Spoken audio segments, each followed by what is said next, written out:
Every fighter jet on Earth is designed for a war that usually never comes. The F-16 was built for a NATO air battle over Central Europe that never happened.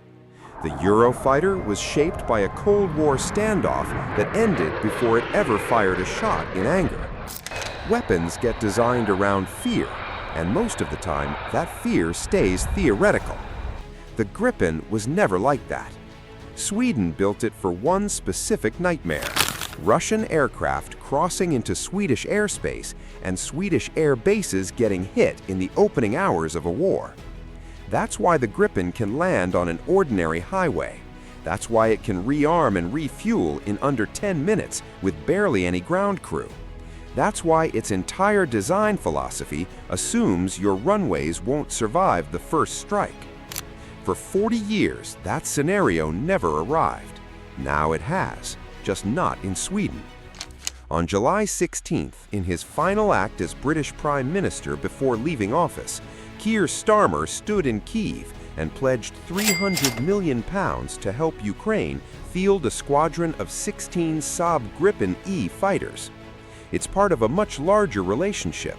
Britain has already delivered over 250,000 drones and roughly 8,000 missiles to Ukraine's war effort. But this pledge is different. This isn't ammunition. This is air power. And here's what most headlines are getting wrong. This isn't one program, it's two, moving on two completely different clocks. Track 1. Sweden is donating up to 16 older Gripen CD jets outright as military aid. Training starts this year. First aircraft could reach Ukrainian pilots as early as next year. Track 2. 16 brand new Gripen E fighters, the ones Britain's money is funding alongside EU support, under a contract worth roughly $2.5 billion, signed just weeks before Starmer's announcement. Saab hasn't built these jets yet. Delivery isn't expected until 2029. Britain, notably, supplies close to 30% of every Gripen built, meaning this isn't purely charity. It's also British jobs, British factories, 5,000 of them, riding on this deal. So why does the aircraft itself matter so much?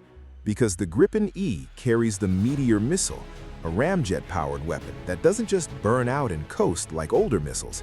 It sustains thrust deep into what pilots call the no-escape zone, the range where a target physically cannot outrun the shot.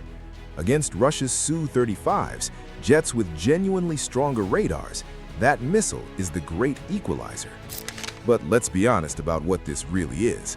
A contract signed in the middle of an active war is a bet on where that war stands in 2029. Governments change, priorities shift. Sweden spent 4 decades preparing for a fight that never touched its own soil, and is now watching that exact doctrine get tested for the first time in someone else's war. So here's what I want to know from you. Does it make sense for Ukraine to gamble on a fighter jet that won't even arrive until 2029? Or should every dollar right now go toward weapons that can fight this year's war? And with Russia's radars still technically stronger than the Gripens, do you think the Meteor missile alone is enough to close that gap? Drop your take in the comments. I read every one of them.